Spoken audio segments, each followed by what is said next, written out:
This slideshow illustrates the impact that biomass is having on my local forests and summarizes 3 years of intensive research and observations. Switzerland is divided into 5 geographical forestry regions, each with different yields, standing stock, tree species and carbon sinks. The Alps, Pre-Alps, Southern Alps, Jura and Central Plain or Mittelland. I live at the foot of the Beltberg in the Gürbetal in the canton of Bern, within sight of the Swiss capital. The Beltberg is part of the Mittelland, even though it is surrounded on 3 sides by the Pre-Alps and Alps beyond. It is located entirely within the regional nature park Gantrisch, one of 18 regional nature parks in Switzerland, and it borders the Emerald Network Belpau, the equivalent of the EU's Natura 2000. It also contains 3 forest nature inventories. The forests blanketing the Beltberg steep slopes are largely deciduous beech. They are spectacular and multifunctional. They shelter numerous species, filter water for private local wells in the city of Bern, protect against landslides and are enjoyed by many locals. And they sequester a lot of carbon. How much? The Federal Office of the Environment estimates that, as a general rule of thumb, 1 cubic meter of wood stores 1 ton of CO2. Some trees are huge and well over 200 years old. This is the closest we will ever get to old-growth forest here in Switzerland, and all within a stone's throw of the capital. But these giants are being logged, as indeed have 2 of the Beltberg's forest nature inventories, along with official protection forests which help mitigate the dangers of natural disasters. The excuses most commonly given for logging include the need to rejuvenate neglected forests, to maintain protection forests, and to increase biodiversity by letting in light. The latest catchphrase is to create mosaic forests in order for them to better withstand climate change. The real reason, at least in our area, is to feed local biomass burners with freshly chipped trees. The telltale plumes of 3 of the largest are pictured here on a chilly March morning last year. Contrary to what the biomass industry claims and the government mandates, the wood chips do not always come from waste wood or residues from the logging industry. They come from whole trees like this one. The optimized cascade, which should see timber reused and recycled before being burnt, is not being applied here, and some in the industry are actually lobbying for more trunks to be used because branches, needles and leaves burn less cleanly and less hotly and produce more ash. This slide and the next represent some 700 cubic meters of wood logged from one of the Beltberg's forest nature inventories, which was also an official protection forest against landslides, as well as a once officially protected S1 and S2 water catchment, supplying drinking water to private wells. 95% of the extracted timber, including the piles of beech trunks you see here, was burnt, mostly as wood chips. How do I know? I have obtained a copy of the bill. Some 11,000 francs in subsidies were dispersed for this protection forest maintenance. The orchids and roosting tawny owl are gone. Hydrology has changed, and the gap made in the protection forest was described as too big by a professor and expert in protection forests. Protection is the second most important function of Bernese forests after wood production. Around 50% of Swiss forests help mitigate mass movement hazards such as landslides, avalanches, surface runoff and rockfall. Logging in such forests is subject to the so-called NICE guidelines, which recommend that gaps be no greater than 1,200 square meters in forests which regenerate naturally and 600 square meters in those that do not. This photo shows the largest of the Beltberg's forest nature inventories, which was felled some 5 years ago. It is also a protection forest against landslides, and several smaller slippages have already occurred, notably in the upper right corner. The same professor confirmed in writing that this intervention is not NICE conform. Here is another protection forest intervention, this time on the northeast side of the Beltberg. It is truly alarming, with steep gradients, fresh felling, a network of muddy logging roads and waterlogged soils despite the lack of rain this winter. Elevated pore water pressure increases the risk of landslides, which typically peaks some 5 to 6 years after logging, but remains elevated for decades. Rainfall patterns are changing. Several mudslides occurred in July 2021 following torrential rain. Promoting biodiversity is another reason given for logging, but letting in light is being taken to extremes, and areas cleared of trees benefit undesirable neophytes such as brambles, nettles, and buddleia. Trees with very obvious woodpecker and nuthatch nests are often marked with danger signs and removed. Even reporting the presence of fire salamanders hasn't stopped logging in the water catchment where they were photographed. Officially protected hedges are regularly cut back and stripped of their large trees, contrary to cantonal law.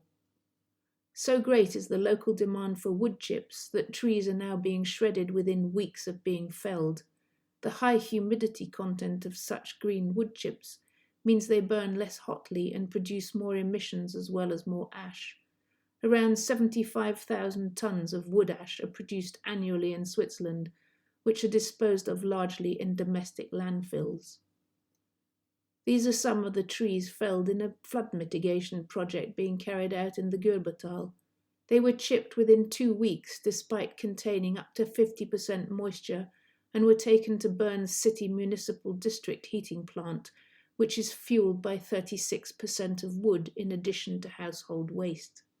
Such plants produce 4,000 tons of heavy metal-laden ash yearly, which are currently exported because they are too toxic for Swiss landfills, and the proposed law to remove heavy metals was postponed until 2026.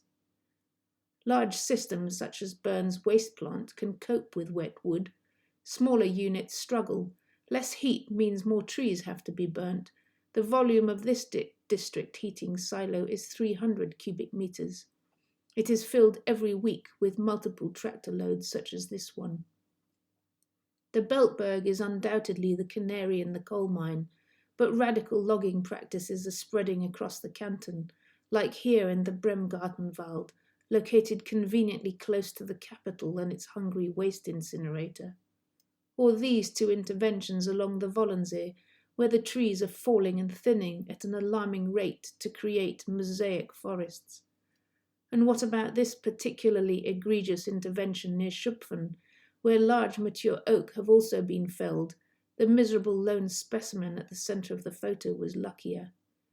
And finally here in the Beltbau Emerald Network and Nature Reserve, which claims to practice nature-friendly silviculture with no clear-cuts, and aims to protect 10 species of slow-moving amphibians, 1 critically endangered turtle and 27 species of birds, but which is frequently visited by lumbering loud woodchippers and tractors. According to the Federal Office for the Environment, every effort must be made to ensure the protection of both Emerald Network species and habitats, which must not be threatened in any way. Yet logging in the partial forest section of the reserve has resumed this month, at the very time that amphibians are returning to ponds to spawn. And while signs and frog fences have been erected on neighbouring community roads, the same care has not been extended to the Emerald Network's amphibians, or to another Emerald Network species, the beaver, whose cover and food source have both been severely depleted in this latest intervention. And once again, giant valuable habitat trees and carbon sinks like this venerable Norwegian spruce are being felled, chipped and burnt with up to 37% moisture. According to a 2010 report by Pan Bern, which advocated moderate forest management and close-to-nature silviculture, the production of valuable wood is not a priority in the forest reserve. Rather, there is a shift to energy wood production. Radical logging and huge piles of so-called waste wood like this one in the Bremgartenwald are hallmarks of biomass harvesting, simply because biomass uses every last twig. Perfectly healthy deciduous trees can be classed as waste wood because Switzerland's 333 sawmills can't use them. With one large new exception, Swiss sawmills specialize in softwoods and process less than 5% hardwood timber. Biomass does not need to distinguish between soft and hardwoods and makes short shrift of both. Unlike unfashionable elegy logs and most other forestry products, biomass is also profitable. Woodchips brought in 10 francs per hectare in 2019. Modest may be, but a real bonus for an industry that has been losing money since the 1990s, to the tune of some 40 million francs annually for the past 4 years. But this is not sustainable. It is certainly not the near-natural forestry practiced here with such success for the last century, which, although recommended, is not mandated by Swiss law and is thus not legally binding. Clear-cuts, however, are illegal. The Federal Act on Forest clearly states as much, but offers a caveat under its Article 22.2 that states that the cantons may authorize exemptions to allow special silvicultural measures to be carried out. The Ordinance on Forest goes a step further, arguing somewhat speciously that clear-cutting does not arise if the old stand is cleared following sufficient and secured regeneration. Convenient and fail-safe when up to 85% of Swiss forests regenerate naturally. Deforestation is illegal too, but special dispensations allowed 810 hectares to be permanently cleared of forest from 2001 to 2017, mostly from the Middelland, and these figures don't take into consideration the forests raised to make way for logging installations and roads like these, which both still count as forest. Roads are bad for wildlife, bad for hydrology and water filtration, and cause significant ecosystem fragmentation. Switzerland has one of the highest densities of forest roads, rising to 2% in Middelland forests. The road you see here was built at a cost to the taxpayer of 250,000 francs to log the last untouched forest on the Beltberg, which is a designated wildlife refuge zone and home to the fire salamander pictured previously.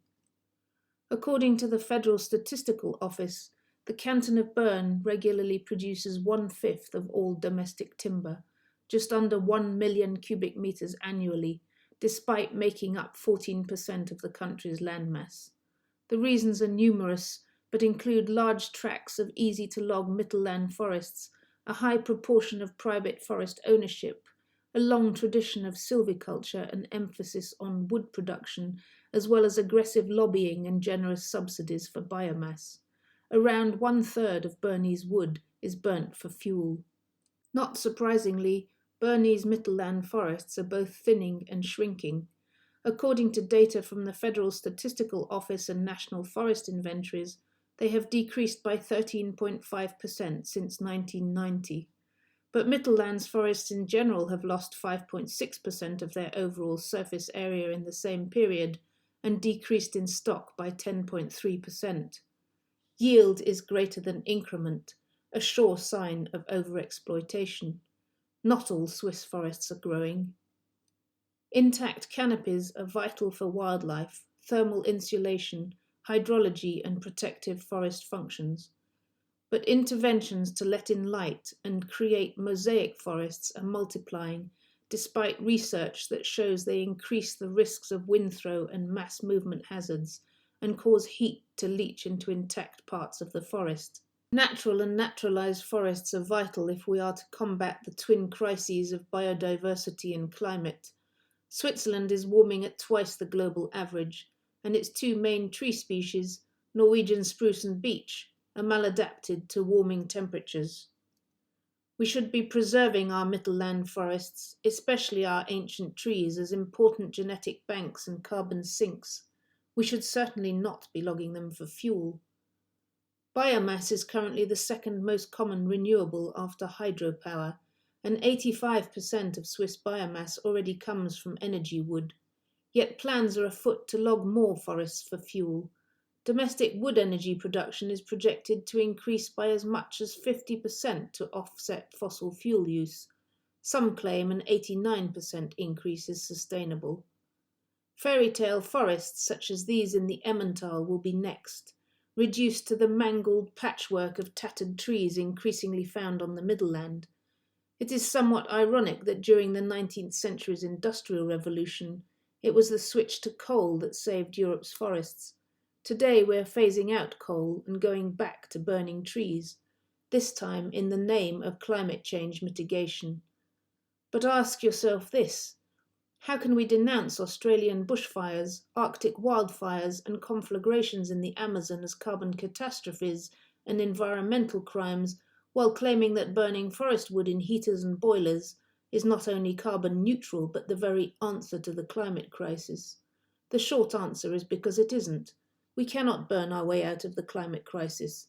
We certainly cannot burn trees, which sequester carbon both cheaply and efficiently, and which perform so many other vital but often unappreciated functions. I hope to have helped convince you of this fact, for the sake of our forests, our wildlife, the climate, and our future generations. Thank you.